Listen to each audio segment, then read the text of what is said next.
Welcome to the deep dive. So imagine for a second, right, that you go to the police because you are absolutely certain you're being digitally stalked. Oh, a terrifying scenario. Right, like strangers are texting you details about exactly what you're wearing in real time. But instead of the police, dusting for digital fingerprints or checking your phone's metadata, they just decide you're agitated. Which is quite a leap to make without investigating. Exactly. Yeah. And the next thing you know, a judge signs an order locking you in a psychiatric ward for 45 days. Wow. It just sounds like a paranoid nightmare, honestly. It really does. But today we're unpacking a massive set of actual legal documents, network metrics, and civil rights filings that show how something very similar can and really does happen. Yeah, it's definitely not fiction. No, not at all. We are looking at a single individual, Shane Lozenich, and his journey through the systems of Seattle and King County between 2021 and 2026. And we should probably clarify for everyone, the sources we're pulling from today look, at first glance anyway, like a very dry academic database. Totally. Yeah, it's titled the Systemic Classifications Taxonomy Framework. Very catchy title. Real catchy. But when you actually read through this taxonomy, the antagonist isn't like a single corrupt politician or some comic book villain. Right. The antagonist is the bureaucracy itself.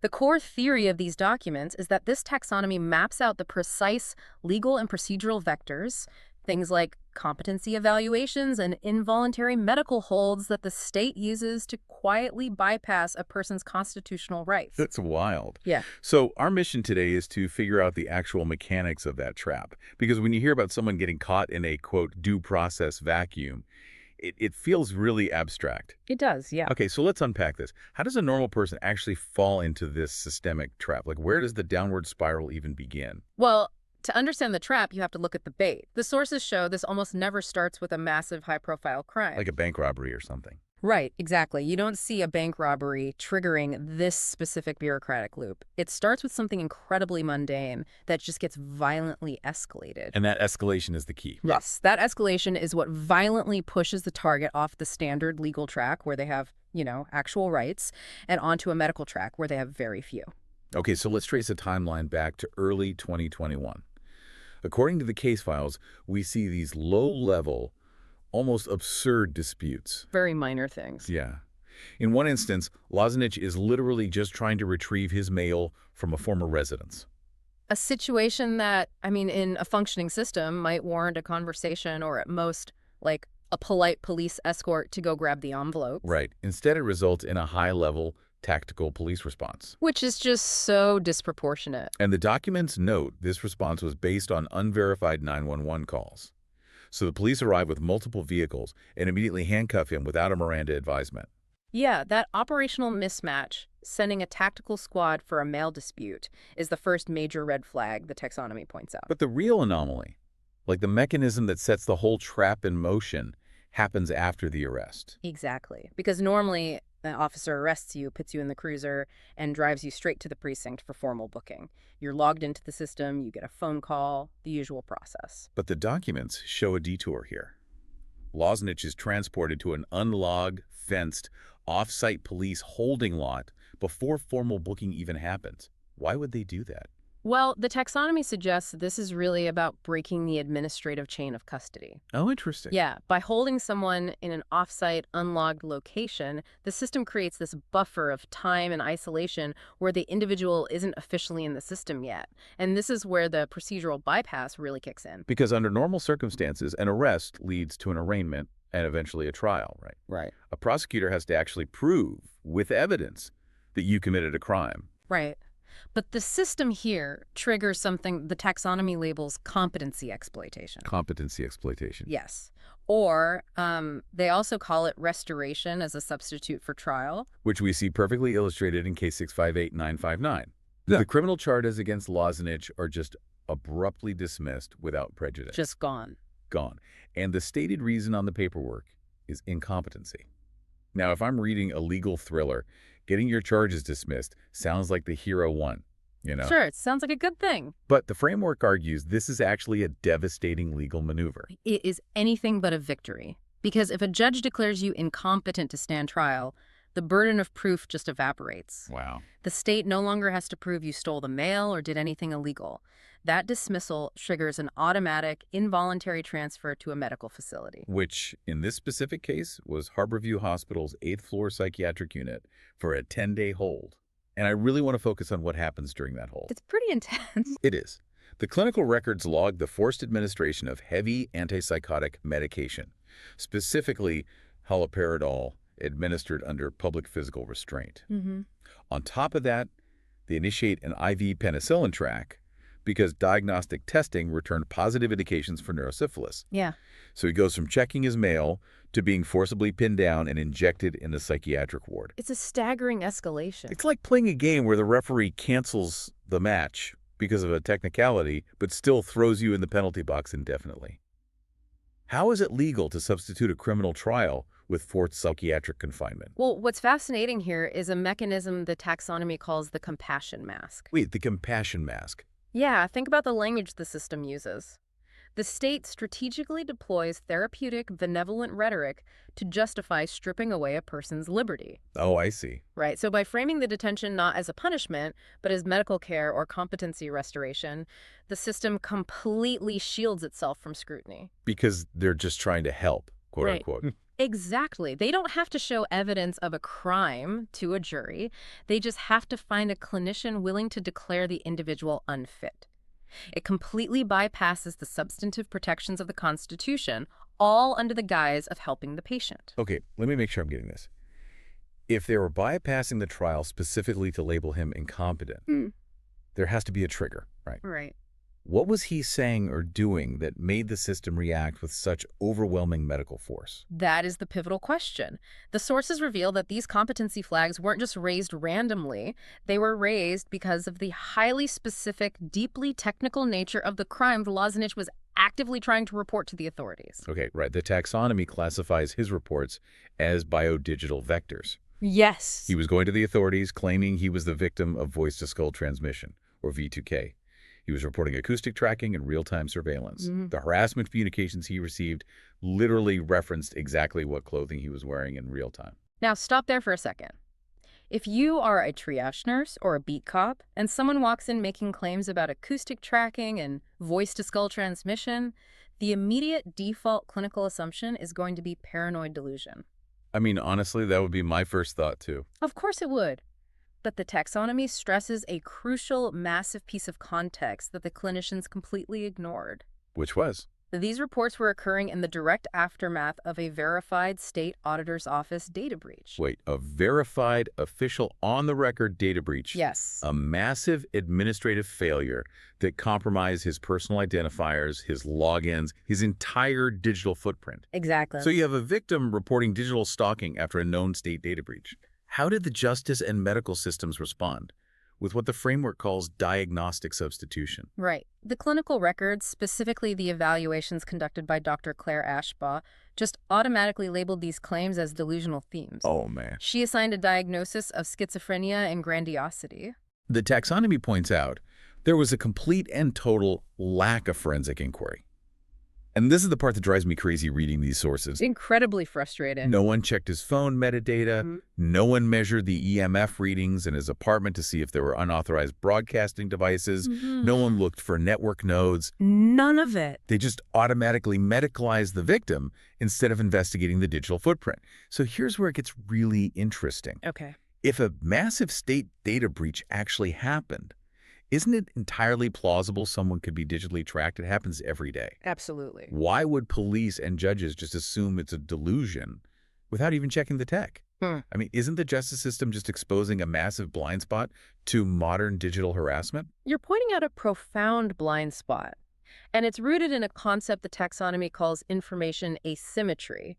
You really have to look at the path of least resistance for the bureaucracy itself. Meaning, like, what's easiest for the people clocking in to work at the courthouse? Precisely. Yeah. Establishing new forensic standards for digital stalking is incredibly difficult. Yeah, I guess it would be.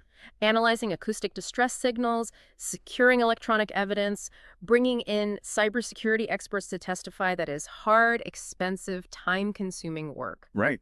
It is procedurally so much easier for an institutional actor to just dismiss complex, unprecedented technical claims as a psychiatric symptom. It's much faster to write a prescription for olanzapine and close the file than it is to adapt a 20th century legal system to 21st century digital harms. So we have this procedural bypass that just ignores actual technical evidence Yeah. and instead defaults to detaining people in psychiatric or pretrial limbo. Yeah. But if it's so terrible at actually finding the truth, why does the system rely on it so heavily? Well, because the data suggests that while it might be inefficient at finding the truth, it is incredibly efficient for the institutions themselves. Keeping people in this legal limbo is actually highly incentivized. And this is where the deep dive gets mathematical, right? Yes, very data heavy here. The sources include actual network mapping metrics. They used a software called Kumu to mathematically analyze this entire bureaucratic taxonomy. And I'm looking at these network clusters, and the data actually proves that a category called structural vulnerability and due process is the absolute center of this entire ecosystem. It's fascinating to see it visualized like that. The Kuma metrics show this node has the highest degree centrality. Degree centrality. Yeah. If you imagine the legal system like a sprawling subway map, degree centrality means this is the grand central station. Almost every single procedural line routes through this specific hub of vulnerability and delayed due process. And the taxonomy specifically highlights what it calls systemic drivers, which explain why everything routes through that hub. Right, let's break those down. Let's talk about law enforcement first. The sources point out that maintaining low-threshold arrests, meaning, arresting someone before a formal complaint, is even fully investigated that activates police overtime budgets. It does. It justifies staffing metrics. It proves to the city that the police are busy and need their current funding levels, or even more money.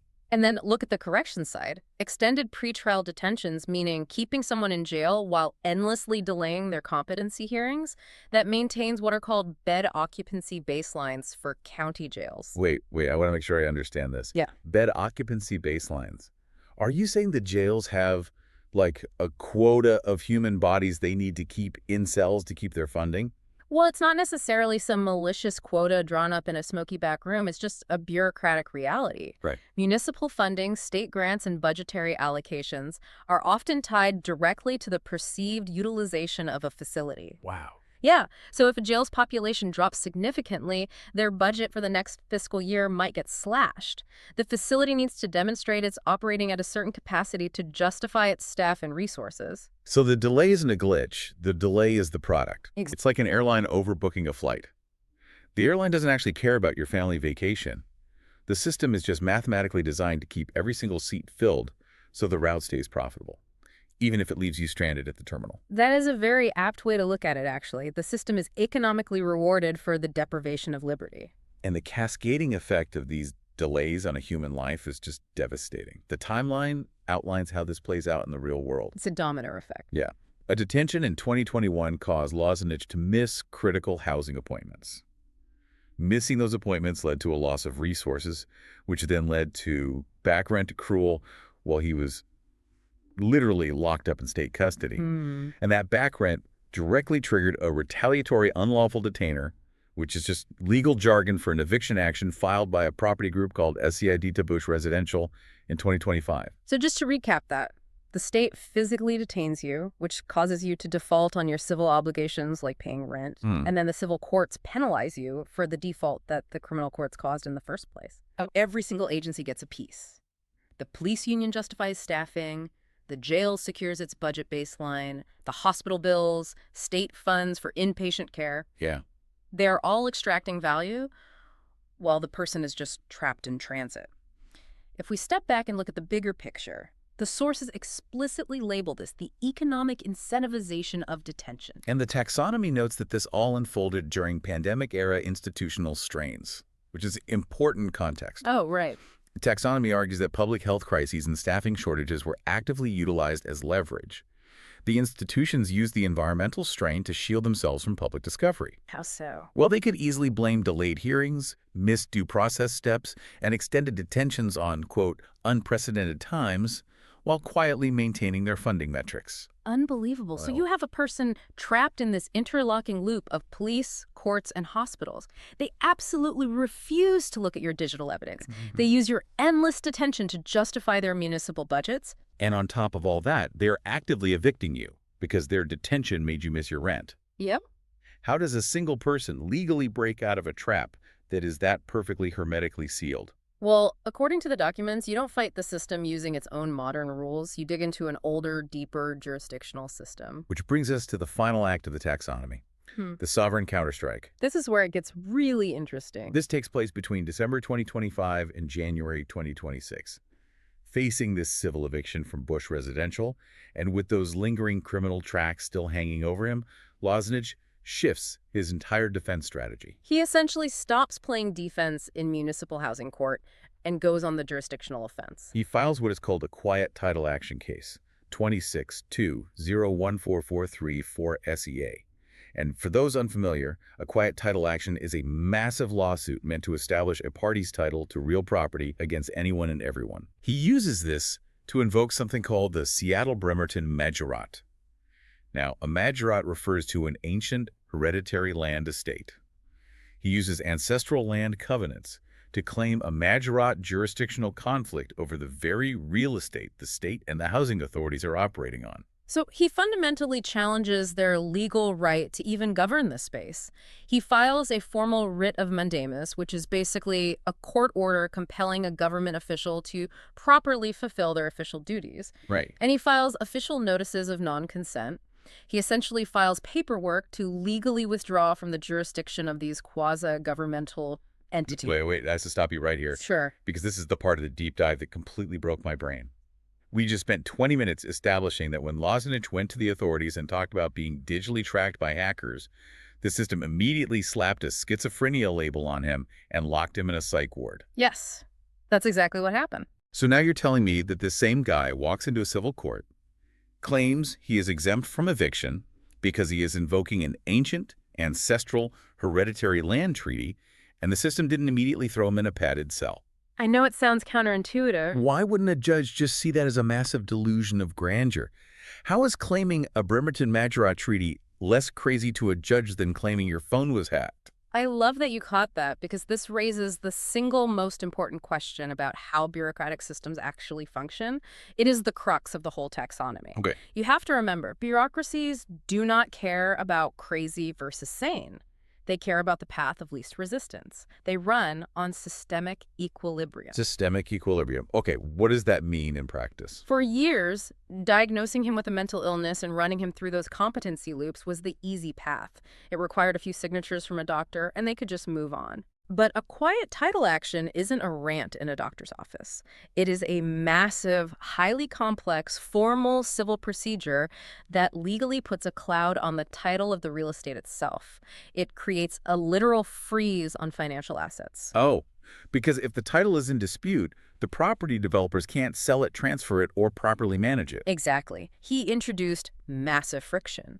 By introducing the quiet title action and the ancestral covenants, he completely disrupted the equilibrium of the courts and threatened the financial interests of SCD-PETA Bush Residential. That is brilliant. Suddenly, unraveling an ancient treaty dispute that freezes a building's assets is an administrative nightmare for them. The easiest path for the bureaucracy was no longer to detain him or evict him. The path of least resistance was simply to back away. Wow. And the documents show that's exactly what happened. By January 2026, the plaintiff in the eviction action executes a full satisfaction of judgment. The eviction threat is entirely cleared. And it doesn't stop there. Mm-hmm. In February 2026, a new forensic evaluator, Dr. Jamie Levy, conducts a review. And after years of the system claiming Losnich was incompetent and delusional, Dr. Levy formally determines his competency is restored. Just like that. The cycle ends without a civil commitment. It just magically goes away when the paperwork gets too expensive to fight. It perfectly proves the theory of the taxonomy. The legal and medical conclusions weren't based on some objective reality of his mental state. They were based entirely on what was procedurally convenient for the system at the time. It is an unbelievable sequence of events to read through. To summarize the journey of these source documents, we started with a mundane dispute over retrieving mail. Yep. That sparked a cascade of tactical police responses, unrecorded off-site detentions, forced injections of antipsychotics, utterly uninvestigated state data breaches, and the weaponization of jailbed quotas. It's a lot. And it culminated in an individual using an ancient property covenant to create so much bureaucratic friction that the modern state simply gave up and went home. If there is one core lesson to take away from this entire deep dive, it is that critical thinking is absolutely essential when interacting with large institutions. You have to learn to recognize the compassion mask. Definitely. We're conditioned to believe that if a legal or medical process is perfectly executed on paper, it must be just. But this taxonomy proves that a system can cross every T and dot every I on a competency referral while entirely violating the actual spirit of due process in reality. It really leaves you with a chilling scenario to think about. Imagine you wake up tomorrow and you receive an email that your data was breached. And suddenly, strangers are texting you exactly what you're wearing. Terrified. You are terrified. You go to the police. But because you're stressed, agitated, and panicked, the police don't pull out a forensic kit for your phone. Instead, a judge signs an order committing you to a psychiatric facility for 45 days for having delusions being tracked. Because it's easier for them. Exactly, because it's easier. How exactly do you prove you are perfectly sane when the very system meant to protect you has already decided your reality is just a symptom? Something for you to mull over the next time you read the fine print on a data breach notification. We'll see you next time on The Deep Dive.